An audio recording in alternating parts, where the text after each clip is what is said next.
하나님 말씀 전하겠습니다. 오늘부터 대강절이 시작됐죠. 우리 예배팀에서 아주 멋지게 아름답게 장식을 해 주셨습니다. 이제 성탄절 전 이 4주간을 대강절 또는 대림절 이렇게 부릅니다. 주님의 나심과 다시 오심을 기다리는 아주 귀중한 절기입니다. 올해는 제가 이 대강절 4주간을 맞이해서 그분을 기다리는 삶이라는 주제로 시리즈 설교를 하려고 합니다. 그래서 이번 주에는 사랑 실천하기, 다음 주에는 희망 품고 살기, 그 다음 주에는 기쁨 빼앗기지 않기, 그 다음에 마지막 네 번째는 평화 만들기, 이런 주제로 말씀드리겠습니다. 오늘 첫 번째 시간, 그분을 기다리는 삶 첫 번째 시간으로 사랑 실천하기라는 주제로 말씀드리려고 합니다. 우리 교회는 매년 이 성탄절 헌금 전액을 사랑 실천을 위해서 씁니다. 그러니까 성탄절날 성탄절 헌금을 하는 것이 아니라 3주 전부터 미리 성탄절 헌금을 해서 그것을 모아가지고 전액 이웃을 사랑하는 일에 전액 사용하게 됩니다. 교회에 많은 절기헌금이 있지만 그 중에 가장 많이 나오는 절기헌금이 성탄절 헌금이에요. 이 가장 많이 나오는 절기헌금인 성탄절 헌금을 전액 교회 밖에 이웃을 위해서 사용하게 됩니다.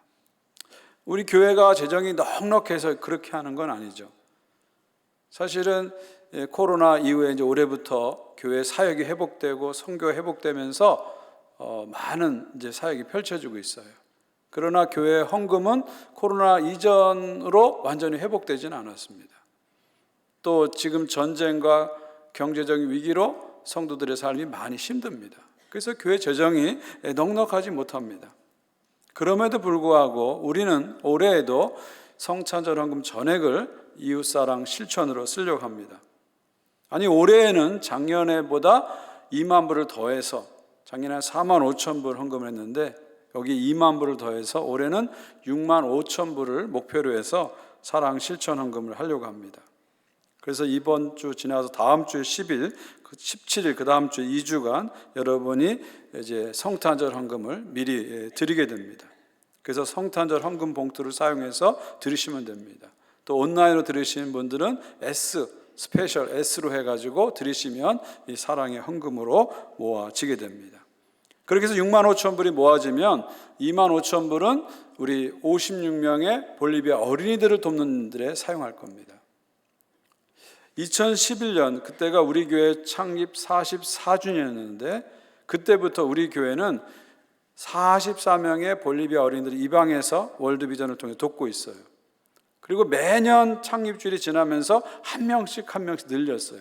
그래서 올해는 창립 56주년이기 때문에 56명의 볼리비아 어린이들을 이번 사랑의 헌금을 통해서 돕게 됩니다.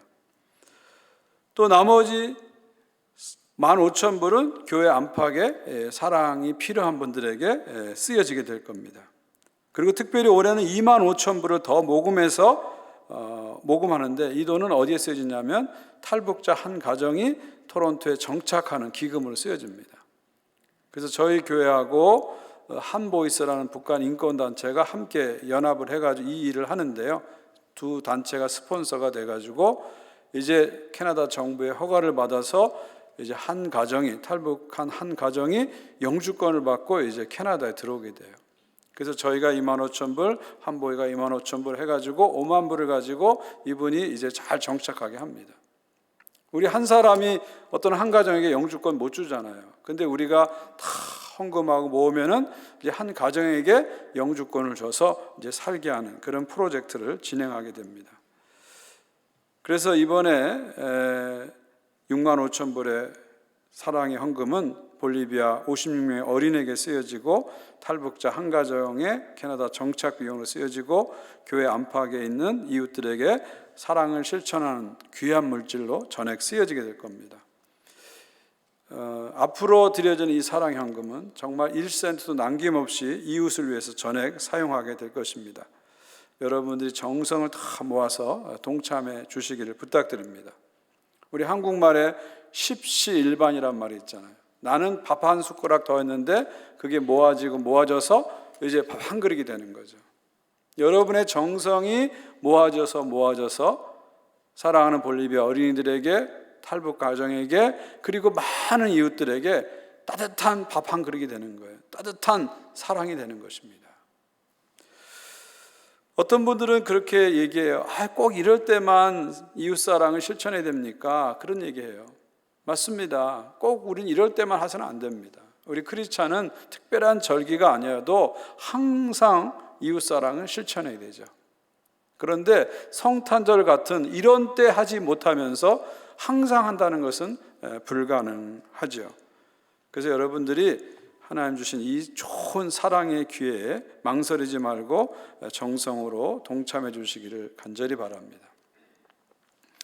한 캐네디언 교회에서 주일날 담임 목사님 광고를 합니다. 우리 다음 주일에 가난한 이웃을 돕기 위해서 특별 헌금을 합니다. 그렇게 광고를 합니다. 그리고 이렇게 또 얘기합니다. 다음 주일 헌금한 사람 중에서 가장 헌금을 많이 한 분에게 주일 찬송가 3곡을 선택할 수 있는 권한을 드리겠습니다. 그렇게 광고합니다. You can pick 3 hymns. 힘이 찬송가잖아요. 3 hymns, 3곡을 선택할 수 있는 권한을 드리겠습니다. 그렇게 광고를 합니다. 그 다음 주에 헌금을 했는데 한 나이 많은 여성 성도가 무려 10,000불을 헌금했어요. 10,000불을 헌금했어요. 그래서 목사님이 그 다음 주일에 그 연세 드신 성도님을 나오게 했습니다. 그리고 그 성도님이 얼마나 믿음이 좋은지 경건한지를 교인들에게 이렇게 칭찬했어요.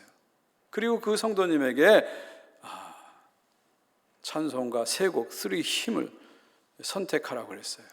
그랬더니 이분이 얼굴에 갑자기 화색이 확 돌면서 그 예배당 안에 있는 사람 중에서 가장 잘생긴 남자 3사람을 선택한 거예요.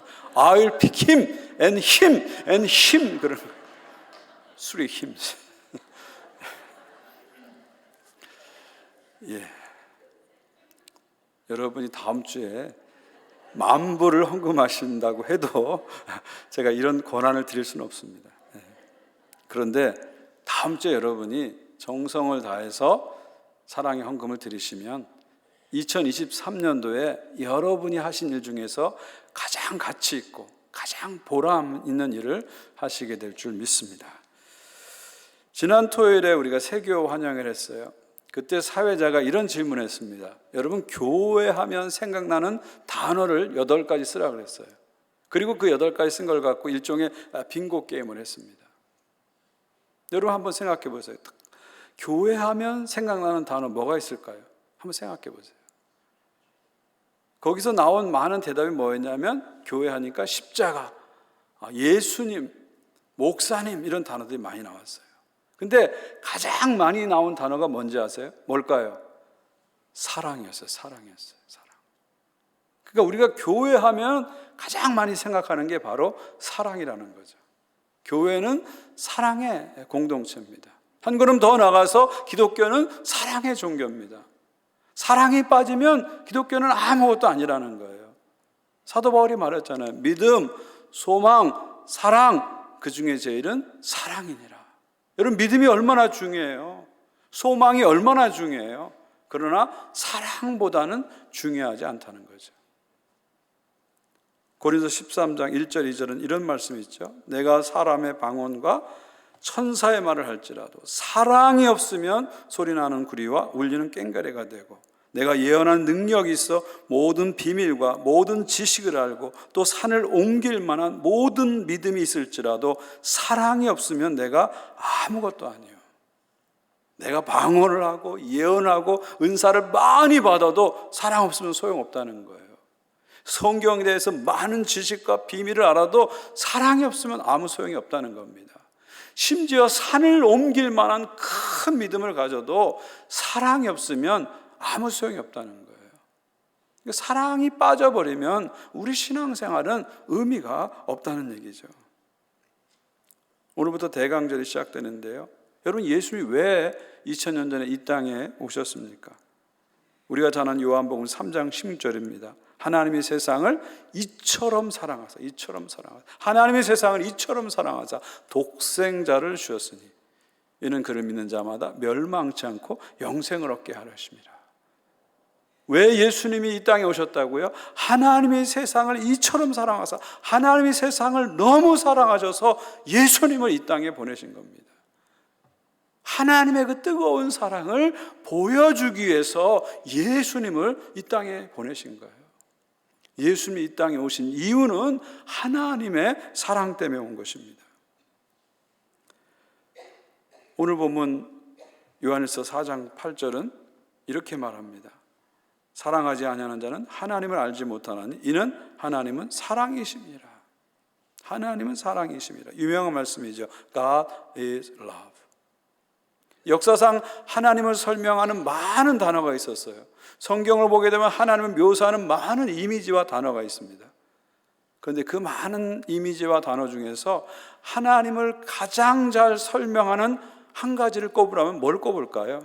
그것은 바로 사랑입니다. 사랑입니다. 사랑은 하나님을 설명하는 최고의 단어예요. 나머지 하나님에 대한 모든 설명은 하나님은 사랑이시다라는 이 설명의 부연 설명에 불과한 것이죠. 자, 그렇다면 하나님은 사랑이시다. God is love. 이것은 무슨 의미일까요? 그 다음 9절을 보시면 그 의미가 드러나죠. 하나님의 사랑이 우리에게 이렇게 나타난 바 되었으니 하나님이 자기 독생자를 세상에 보내심은 그로 말미암아 우리를 살리려 하심이라. 그러니까 하나님의 사랑인데 그것이 그냥 어떤 추상적인 개념으로 나타난 것이 아니라 하나의 사건으로 나타났다는 거예요. 그 사건이 뭐예요? 하나님이 독생자이신 예수님을 이 땅에 보내신 사건이 하나님은 사랑이시다라는 것을 보여주는 결정적인 사건이다, 그런 말씀이죠. 결국 예수님은 이 하나님이 사랑이시라는 것을 이 땅에 보여주기 위해서 이 땅에 오신 것이죠. 10절은 이것을 다시 부연 설명하죠. 10절 보십시오. 사랑은 여기 있으니 우리가 하나님을 사랑한 것이 아니요 하나님이 우리를 사랑하사 우리 죄를 속하기 위하여 화목제물로 그 아들을 보내셨습니다. 그러니까 하나님이 사랑이신데 이게 어떻게 나타났다고요? 하나님께서 죄로 죽을 수밖에 없는 우리들을 사랑하셔서 독생자 예수님을 이 땅에 보내심으로 하나님이 사랑이신 것을 나타내신 것이죠. 그러니까 예수님께서는 하나님에게 큰 사랑을 우리에게 보여주기 위해서 저 높고 높은 보좌를 버리시고 낮고 낮은 이 땅에 인간으로 종으로 오신 겁니다. 그래서 이 땅에 오셔서 가난한 사람들, 연약한 사람들, 죄인들, 창녀들, 세리들을 섬기셨죠. 뿐만 아니라 우리를 살리기 위해서 화목제물이 되셔서 십자가에서 죽으셨습니다. 예수님은 우리에게 목숨까지 주시면서 우리를 사랑하신 것이죠. 요한일서는 하나님이 예수님을 통해서 이런 사랑을 우리에게 주셨기 때문에 우리도 사랑해야 된다 말씀하죠. 우리도 사랑을 실천해야 된다고 말씀하죠. 그 다음 11절 보십시오. 사랑하는 자들아 하나님이 이같이 우리를 사랑하셨은즉 우리도 서로 사랑하는 것이 마땅하도다. 하나님이 이렇게 우리를 사랑해 주셨으니 우리도 서로 사랑하는 것이 마땅하시다. 명확하죠? 그러니까 하나님이 우리를 이렇게 사랑했어요. 하나님이 우리를 사랑했다. 이게 먼저 나타난 거죠. 그러므로 우리도 서로 사랑해야 돼요. 하나님이 우리를 사랑했다가 먼저 나타나고 그 다음에 사랑하라가 그 다음에 나타나는 거죠. 하나님이 우리를 사랑했다가 사랑의 출발점입니다. 모든 사랑의 출발점이에요. 사랑하라는 뭐예요? 그 모든 사랑의 방향이라 그렇게 볼 수 있죠. 우리가 먼저 하나님의 사랑을 알아야, 받아야 이웃을 사랑할 수 있다, 그런 말이죠. 다르게 말하면 하나님의 사랑을 경험하게 되면은 사랑하지 않을 수밖에 없다는 거예요. 다 사랑하게 된다는 거예요. 사랑하지 않고는 견딜 수 없다는 거죠. 사랑을 꼭 실천하고 싶게 만든다는 것입니다. 십자가의 사랑이 내게 부어지면 내 안에 죽었던 사랑의 능력이 살아나게 됩니다. 그래서 다른 사람을 향해서, 이웃을 향해서, 가난한 자들을 향해서 이 사랑을 실천하게 되는 것이죠. 마지막 12절을 보십시오. 어느 때나 하나님을 본 사람이 없으되 만일 우리가 서로 사랑하면 하나님이 우리 안에 거하시고 그의 사랑이, 하나님의 사랑이 우리 안에 온전히 이루어지니라. 여러분, 하나님을 본 사람이 있습니까? 아무도 없죠. 하나님 본 사람이 없잖아요. 하나님 본 사람이 없어요. 근데 우리가 어떻게 하나님을 사랑합니까? 어떻게 사랑합니까? 우리가 서로 사랑함으로써 그의 안에 거하게 되는 거예요. 서로 사랑함으로써 하나님과 교제하게 되는 것입니다. 하나님은 우리 눈에 보이지 않지만 우리가 사랑할 사람들은 우리 눈에 보입니다. 여러분이 사랑할 가족들은 눈에 보이잖아요. 여러분이 사랑할 형제 자매들은 이렇게 눈에 보이잖아요. 여러분이 사랑할 가난한 이웃들은 눈에 보이잖아요. 소외된 이웃들은 눈에 보이잖아요. 불쌍한 사람들은 눈에 보이잖아요. 근데 그들을 사랑함으로써 하나님을 사랑하게 되고 그들을 사랑함으로써 하나님과 진정한 교제가 회복된다는 것입니다. 그의 사랑이 온전히 우리 안에 이루어진다. 무슨 말이에요? 서로 사랑을 통해서, 사랑의 실천을 통해서 그의 사랑, 아가페의 사랑이 우리 안에서 완성된다. 그런 말이죠. 구체적으로 여러분, 요한일서가 말하는 사랑 실천은요, 추상적인 이야기가 아닙니다. 예수께서 십자가에서 당신의 몸을 주심으로 우리를 구체적으로 사랑했기 때문에 구체적으로 그 사랑을 이웃에게 보여주는 것, 이것이 요한일서가 말하는 사랑 실천이죠. 요한일서 3장 18절입니다. 자녀들아, 우리가 말과 혀로만 사랑하지 말고 행함과 진실함으로 사랑하자.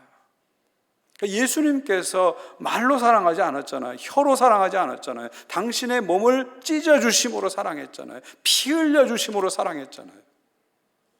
마찬가지로 우리가 사랑할 때 말로만 사랑해서는 안 된다는 거예요. 그걸 우리가 보통 립 서비스라 그러잖아요. 입으로 립 서비스만 해서 안 된다는 거예요. 불쌍한 사람 보고 불쌍해, 그거 갖고 안 된다는 거예요. 추운 사람에게 덥게 하라, 이렇게 한다고 되는 게 아닙니다. 배고픈 사람에게 배불러라, 그렇게 말한다고 해서 사랑하는 게 아니라는 거예요. 구체적으로 사랑을 나눠주고 물질을 나눠주고 도움을 나눠줄 때 그게 실제로 사랑하는 것이죠. 혀와 말로 사랑하는 게 아니라 진실과 행함으로 사랑하는 것, 이것이 요한일서가 말하는 진정한 사랑이죠. 그러면 그것은 무엇을 말할까? 구체적으로 뭘 말할까요? 18절 바로 위에 있는 17절을 보면 분명히 알 수 있습니다. 3장 17절입니다. 누가 이 세상의 재물을 가지고 형제의 궁핍함을 보고도 도와줄 마음을 닫으면 하나님의 사랑이 어찌 그 속에 거하겠느냐. 무슨 말입니까? 어렵고 힘든 사람을 보고 그냥 지나치지 않고 나의 물질을 내 주머니에서 꺼내서 주는 것, 이것이 바로 행함과 진실함으로 사랑하는 것이죠. 그냥 말로만 하는 것이 아니라 내 주머니에서 내 물질을 들여서 궁핍한 사람을 보고 도와주는 것, 이것이 진실한 사랑이라고 요한일서는 분명하게 말하고 있습니다. 예수님처럼 몸으로 실제로 사랑할 때 이것이 참된 사랑이라고 말씀하고 있는 거죠. 자, 그렇다면 구체적으로 우리가 사랑할 대상은 누구일까요? 우리가 사랑할 이웃은 누구일까요? 누가복음 10장을 보게 되면요, 한 율법학자가 예수님께 다가옵니다. 그리고 뭐라고 질문하죠? 누가 내 이웃입니까? 라고 질문하죠. 그때 예수님께서 그 질문을 받으시고 내 이웃은 너 주위에 반경 10km 안에 있는 사람이다, 이렇게 개념 정리하지 않으세요. 그 질문을 받으시고 뜬금없이 한 이야기를 툭 던지십니다. 한 사람이 예루살렘에서 여리고로 내려오다가 강도를 만났어. 근데 그 강도가 그 사람의 모든 걸 다 빼앗았어. 물건만 빼앗은 게 아니라 흠씬 들겨패가지고 이 사람이 거의 죽게 됐어. 그런데 이 사람 앞에 제사장이 지나갔는데 그냥 지나가 버렸어. 또 레인이 지나갔는데 그냥 지나가 버렸어. 근데 한 사마리아인이 오더니 불쌍히 여기고 말에서 내려가지고 기름과 포도주로 상처를 다 씻어줬어. 그리고 붕대로 상처를 다 싸매줬어. 그리고 이 사람을 태워가지고 그 근처에 있는 주막으로 갔어. 그리고 그 주막 주인에게 돈을 주면서 잘 치료해달라고 부탁까지 했어. 그렇게 이야기를 뜬금없이 던지시는 거예요. 그리고 나서 그 율법학자에게 질문하죠. 예수님이 질문하죠. 누가 이 강도 만난 사람의 이웃이냐? 라고 질문하죠. 그러자 그 율법학자가 뭐라고 대답합니까? 자비를 베푼 사람입니다. 그러자 예수님이 뭐라고 말씀하세요? 너도 가서 이와 같이 하라 말씀하시죠. 이 이야기 통해서 예수님은 누가 우리의 이웃인지를 아주 구체적으로 한 이야기를 통해서 보여주는 거예요. 우리가 도와야 할 이웃은 누굽니까? 강도 만난 사람들입니다. 우리 주변에 강도 만난 사람이 얼마나 많아요. 여러분, 불행은요, 고난은, 어려움은 강도처럼 갑자기 찾아오잖아요. 그래서 어떤 사람은 사업의 실패로, 어떤 사람은 실직으로, 어떤 사람은 질병으로, 어떤 사람은 사별로 갑자기 강도처럼 어려움을 당하게 되죠. 또 어떤 사람은 사회 구조적인 문제 때문에 강도 만난 사람이 돼가지고 어려움에 빠진 사람도 있어요. 또 어떤 사람은 제3세계 가난한 곳에 태어나고, 어떤 사람은 독재국가에 태어나고, 그래서 인권이 박탈당하고 삶의 기본권이 박탈당하고 생존권이 박탈당해서 절망하면서 사는 사람이 얼마나 많습니까? 바로 이 사람들이 강도 만난 사람들이에요. 결국 사랑의 실천은 이 강도 만난 사람들을 향해서 나가는 겁니다. 그 사람에게 찾아가서, 그 강도만 사람에게 찾아가서 그들의 상처를 싸매주고 씻어주고 치유하고 회복하고 도와주는 것, 이것이 바로 예수님이 말씀하신 구체적인 이웃사랑의 실천입니다. 그런데 더 놀라운 것은 뭐냐면, 우리가 이렇게 이웃사랑을 실천하게 되면 이것이 그 이웃에게 직접적으로 가지만 또 더 직접적으로 누구한테 가는 겁니까? 주님을 향해서 간다는 거죠. 마태복음의 유명한 말씀이죠. 25장 40절입니다. 임금이 대답하여 이르시되 내가 진실로 너에게 이르노니 너희가 여기 내 형제 중에 지극히 작은 자 하나에게 한 것이 곧 내게 한 것이라. 목마른 사람, 굶주린 사람, 헐벗은 사람, 나그네 된 사람, 옥에 갇힌 사람, 병든 사람, 다 강도 맞는 사람 같은 사람이죠. 이런 사람들에게 한 것이 누구한테 한 거라고요? 주님에게 한 것이다. 이런 사람들을 돌보는 것이 주님을 돌보는 것이고, 이런 사람들을 도와주는 것이 주님을 도와주는 것이고, 이런 사람들을 섬기는 것이 주님을 섬기는 것이다. 분명하게 말씀하시죠. 유럽인들이 좋아하는 성인 중에 성 마틴이 있습니다. 세인트 마틴. 이 마틴은 원래 로마 제국의 군인이었습니다. 장교였습니다. 하루는 마틴이 아주 추운 겨울날 이제 말을 타고 이렇게 가는데, 헐벗은 한 거지가 나타나서 오돌오돌 떨면서 도와달라고 요청하는 거예요. 그래서 이 마틴이 마음에 불쌍한 마음이 들어가지고 자기가 입고 있던 망토를 칼로 이렇게 쫙 잘라가지고 반쪽을 그 사람에게 입혀줍니다. 그리고 그날 이게 잠을 이렇게 자는데 꿈에 예수님이 나타난 거예요. 근데 놀라운 것은 뭐냐면 그 예수님께서 망토 반쪽을 걸치고 나타나는 거예요. 이 꿈을 계기로 해서 이 마틴은 깊은 회심을 하게 되죠. 그리고 군인에서 수도사의 삶을 살게 됩니다. 그리고 일평생 가난한 사람들을 섬기는 삶을 살게 되었습니다. 여러분, 가난한 사람들, 소외된 사람들, 연약한 사람들은 그냥 불쌍한 사람들이 아닙니다. 우리에게 다가오신 그리스도이십니다. 변장한 그리스도이십니다. 연약한 사람을 섬기는 것은 곧 주님을 섬기는 것이고, 연약한 사람을 사랑하는 것은 곧 주님을 사랑하는 것이죠. 이렇게 주님을 사랑하게 되면 주님께서는 놀라운 은총과 축복으로 반드시 함께 하십니다. 잠언 11장 24, 25절입니다. 흩어 구제하여도 더욱 부하게 되는 일이 있나니 과도히 아껴도 가난하게 될 뿐이라. 구제를 좋아하는 자는 풍족할 것이요 남을 윤택케 하는 자는 자기도 윤택하여지리라. 막 부들부들 떨면서 내 돈 하면서 산다고 부자가 되는 게 아니라는 거예요. 가난한 사람들에게 베풀고 나눠줄 때 그 돈이 그냥 흩어져 버리는 돈이 아니라 그 돈이 쌓여지는 돈이 되고 축복이 되고 은총이 돼서 나를 살린다는 거예요. 나를 윤택하게 만든다는 거예요. 나를 풍족하게 만든다는 거예요. 그러니까 가난한 이웃을 돕는 돈은 그냥 흩어져 버리는 돈이 아니라 오히려 나를 위한 돈이 되고 나를 살리는 돈이 되고 나를 윤택하게 만드는 돈이 된다는 거죠. 왜요? 하나님께서 반드시 기억하고 갚아주신다는 거죠. 잠언 19장 10절 이렇게까지 말합니다. 가난한 자를 불쌍히 여기는 것은 여호와께 꾸어드리는 것이니 그의 선행을 그에게 갚아주시리라. 재밌는 표현 아닙니까? 내가 가난한 사람을 불쌍히 여기서 돈을 줬어요. 물질을 줬어요. 사랑을 줬어요. 그건 뭐라고요? 하나님께 꾸어주는 거라는 거예요. 하나님께 꾸어주는 거예요. 하나님께 돈을 꾸어주는 거라는 거죠. 하나님께 돈을 빌려주는 거라는 거죠. 여러분, 사람도 돈을 꾸면은요, 갚으려고 하잖아요. 어렵고 힘들어도 갚으려고 하잖아요. 부담을 갖고 갚으려고 하잖아요. 하물며 하나님께서 우리의 빌린 돈을 안 갚아주시겠어요? 갚아주시죠. 본전만 갚아주시겠어요?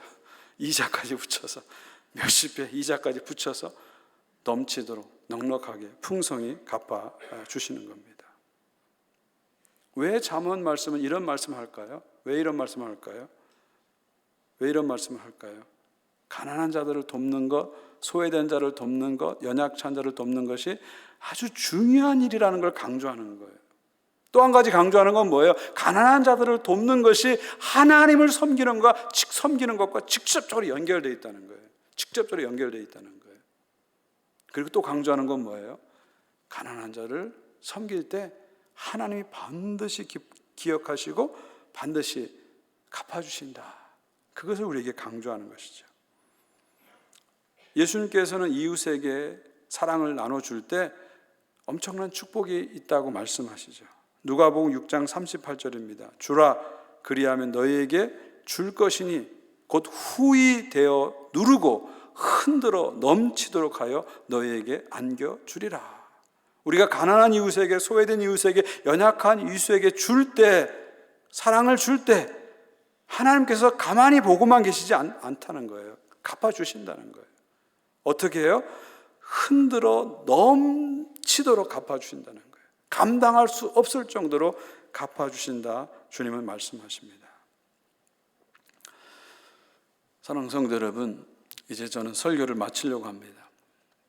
오늘 설교는 다분히 목적성 있는 설교죠. 영어로 하면 프로모셔널 프리칭을 제가 하고 있어요. 오늘 설교의 목적은 딱 한 가지입니다. 여러분의 주머니에서 일불이라도 더 꺼내는 거. 이게 목표입니다. 이게 목표입니다. 참 담임 목사로서 헌금 설교하는 게 얼마나 힘든지 몰라요. 얼마나 힘든지 몰라요. 그럼에도 불구하고 제가 간절한 마음으로 설교를 했습니다. 그리고 이 헌금은, 이 성탄절 사랑의 헌금은 교회 재정에 쌓이는 돈이 아니잖아요. 교회 재정에 들어왔다 다 이웃을 향해서 나가는 돈입니다. 그럼에도 불구하고 제가 간절한 마음으로 이렇게 설교하는 것은 이 일이 정말 우리 크리스찬으로서 반드시 해야 할 일이기 때문이죠. 교회로서 반드시 해야 할 일이기 때문입니다. 또 한 가지는 이게 지금 이 시점에서 꼭 필요한 일이기 때문이죠. 꼭 필요한 일이기 때문이죠. 사실 지금 경제적으로 어렵습니다. 그래서 우리 성도님 중에서도 직장에서, 사업에서 어려움을 겪고 있는 분들이 많이 계실 거예요. 근데 여러분, 우리가 주위를 이렇게 돌아보면은 나도 어렵지만 나보다 더 어려운 사람이 훨씬 더 많아요. 훨씬 더 많아요.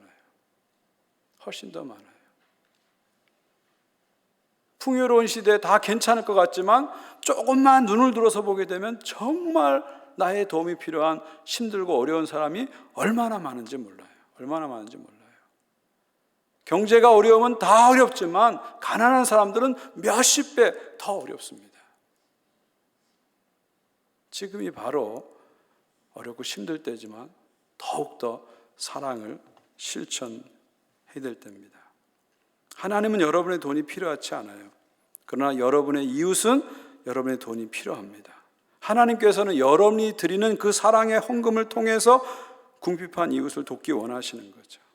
그리고 이 물질의 나눔을 통해서 사랑의 코이노니아 교제가 일어나길 원하는 거죠. 여러분들이 내 주변의 사람들을, 특히 연약하고 소외된 사람들을 나의 이웃으로, 형제로 보기를 원하시는 거예요. 그리고 그들이 여러분을, 크리스찬인 여러분들을 이웃으로 볼 수 있게 하기를 원하시는 거예요. 그래서 사랑의 코이노니아가 일어나기를 원하시는 거죠. 바울은 로마 교회를 향해서, 고린도 교회를 향해서 예루살렘이 기근이 들었으니까 도와주자 얘기합니다. 그걸 성경에서, 한글 성경에서 연보라고 하잖아요. 연보. 근데 연보라는 단어가 헬라어로 뭔지 아세요? 코이노니아예요. 코이노니아. 교제입니다. 교제입니다. 결국 무슨 말이에요?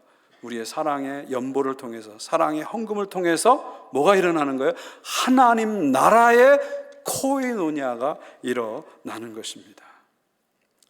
사랑하는 성도 여러분, 다음 주부터 2주간 우리는 사랑의 헌금을 드립니다. 볼리비아 어린이들을 위해서, 탈북 가정을 위해서, 우리 주의 힘든 분을 위해서 사랑의 헌금을 드립니다. 매년 하는 헌금이라고 형식적으로 참여하지 마시길 바랍니다. 그냥 체면치레하는 정도로 참여하지 마시길 바랍니다. 마음을 다해서, 정성을 다해서 하나님을 사랑하는 마음으로 헌금을 드리시면 좋겠습니다. 내가 드리는 물질이 하나님을 사랑하는 것이다 기억하시면서 마음을 다해서, 정성을 다해서, 힘을 다해서 드리시기 바랍니다. 그리고 내가 드리는 물질을 하나님이 기억하시고 축복하신다는 것을 믿으면서 넉넉한 마음으로 드리시기를 바랍니다. 그래서 여러분이 드리시는 헌금을 통해서 우리 교회 안에, 또 교회 밖에 하나님 나라의 코이노니아 교제가 회복되기를 간절히 바랍니다. 사랑하는 성도 여러분, 지금은 대강절입니다. 주님 왜 이 땅에 오셨다고요? 사랑으로 이 땅에 오셨습니다. 이 대강절 기간 동안 주님을 기다리면서 사랑을 실천하는 삶으로 나가시는 여러분 모두가 되시기를 주님의 이름으로 축원드립니다. 하나님 아버지 감사합니다. 오늘 말씀 나눴습니다. 이 나눈 말씀이 우리 안에 감동이 돼서 행함과 진실함으로 사랑이 실천되는 귀한 역사가 나타나게 하여 주시옵소서.